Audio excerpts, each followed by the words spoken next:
name's Danny Wallace and I work for Scottish Wood.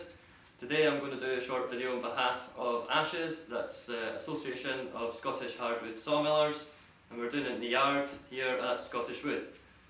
I'm going to do the video on blade maintenance, and that's for our sawmills in the yard, and the blade maintenance that I'm going to show you and discuss with you is the sharpening and setting of the bandsaw blades.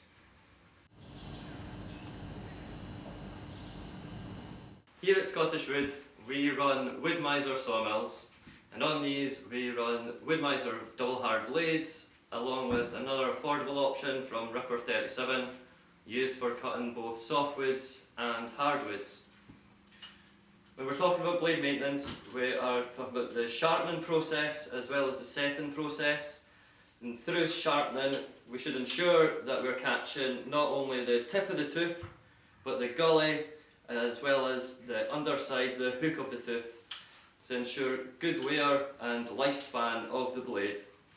If this process is not carried out correctly, it can lead to splits and cracks on the blade that when used through milling will lead to breaks of the blades, can result in loss of timber and downtime on the mill to trying to salvage that broken blade.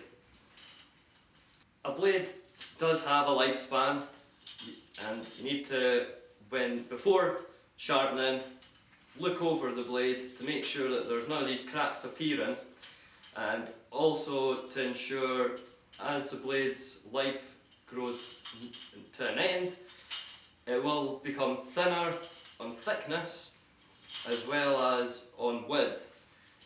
At Scottish Wood here, we like to try to ensure we catch the blade before breaking at the end of its life by measuring the distance from the back of the blade to the gully, and as it hits the kind of limit, then we would just discard this blade and save any time sharpening and any downtime on the mill. The setting process is used to ensure that when milling, the boards come out true and flat, do not have scores across them, and there's no wavering of the blade as you're milling. To bring this back, we use the tooth setter, and that is used to ensure the teeth are pushed in the right direction. So you'll see on the blade that there is one tooth that is protruding out to the top, one that is protruding down the bottom, and one that is just straight, which is used to clear the sawdust from the cut. It's called the raker tooth. If the setting of the teeth is too high, you'll result in scoring of the boarding, and as I said, if it's not high enough, then you'll get wavering of the blades.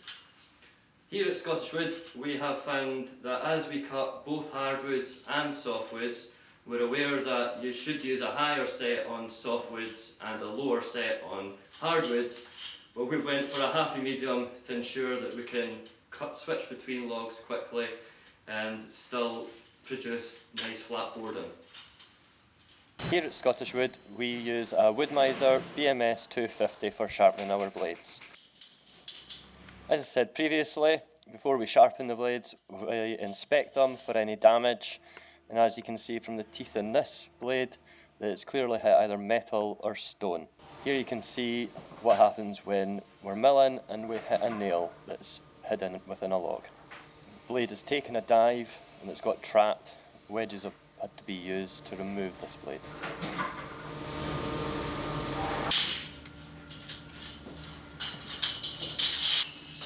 Before we sharpen the blade, we'll unfold it, give it a clean, make sure there's no extra sawdust debris caught up on the blade that might disturb the sharpening.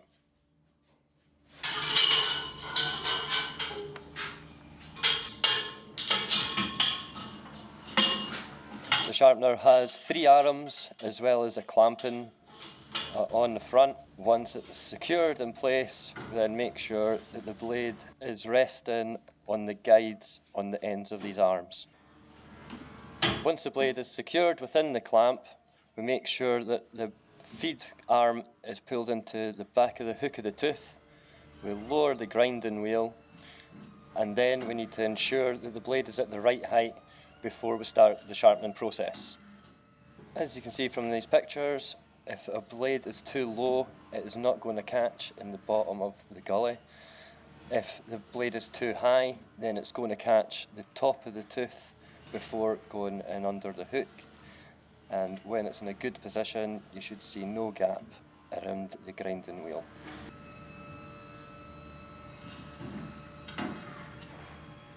Once we're happy with the position, we can turn on the grinding wheel and just do a double check to make sure that we are grinding enough off the blade and catching the full hook, gully and tip of the tooth. Fine adjustments can also be used using the dial on the feed arm to ensure that underneath the hook is being caught by the grinding wheel. Again, once we're happy with the position of the wheel and we're happy with how much work the grinding wheel is doing, we then need to turn lubrication on to ensure that the blade does not heat up while sharpening. It also helps to increase the longevity of the grinding wheel. Once lubrication is on, we then apply a magnet to the back of the blade, and this marks the tooth where we want the blade sharpener to stop sharpening on. So there's a sensor at the other side as the blade progresses round, then passes the sensor and it stops the whole process. The grinding wheel stops, lubrication stops. You can see after the grinding wheel has hit the teeth, there should be a shine off the top of them, again on the gully and under the hook of the tooth. If there is not, and you can still see blackening, then it means that the blade has not been sharpened properly and it will need to go round again.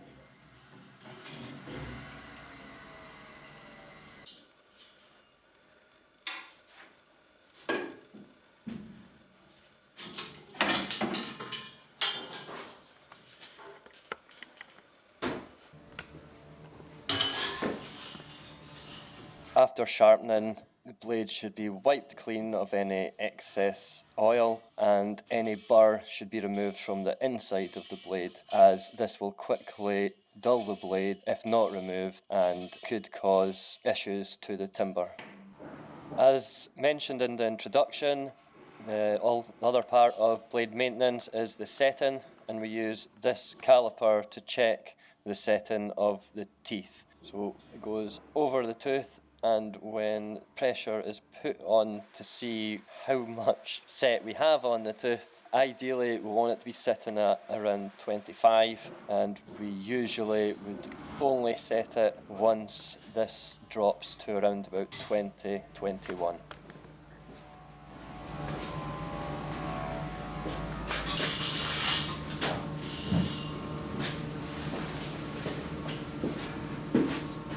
The grinding wheel needs to be changed from time to time to make sure that the blade is being sharpened properly, because as mentioned before, if not, it can lead to blade breakages, which will lead to downtime on your mill.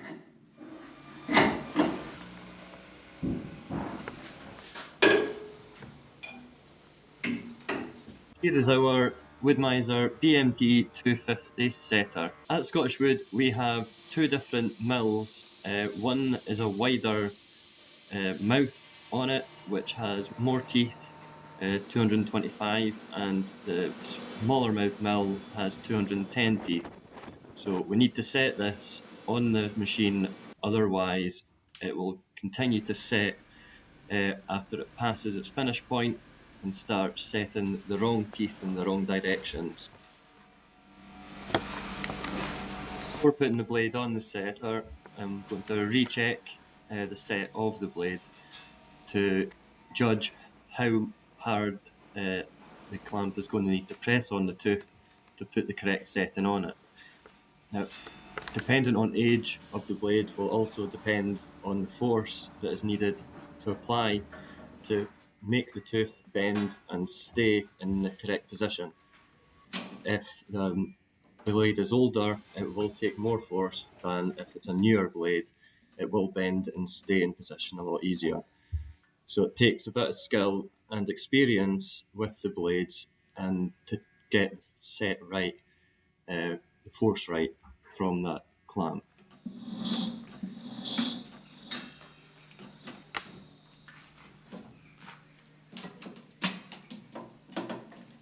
Once the blade is set into the blade clamps and secured with the hand clamp, the blade is then lowered or heightened into position so that just the tip of the tooth is having force applied.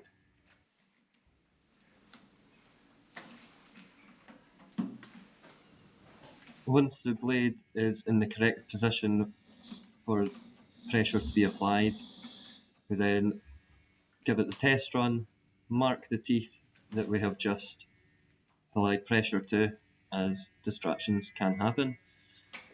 Then get the caliper and check to see where our setting lies now.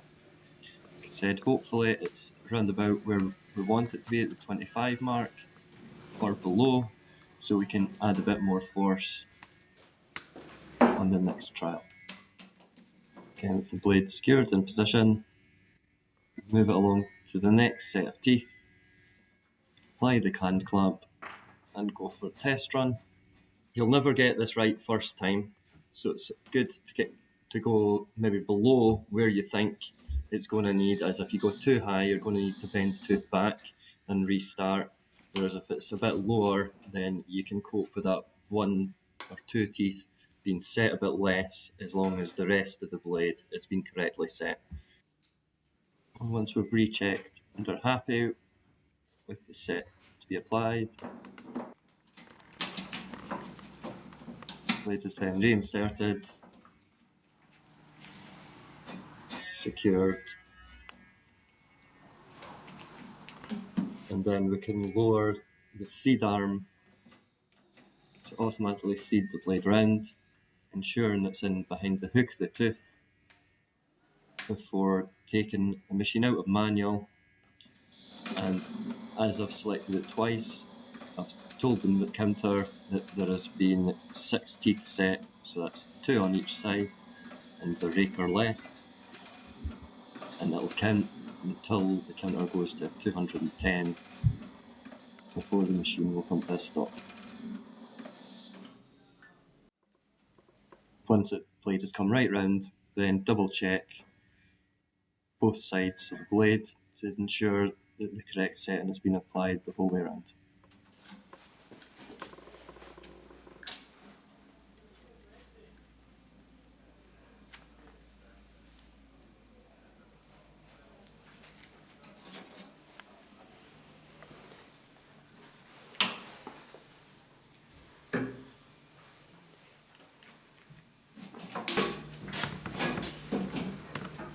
This blade can then be folded and put into the sharp box, ready for milling. Thank you for your time. I hope this video was useful to you, and happy milling.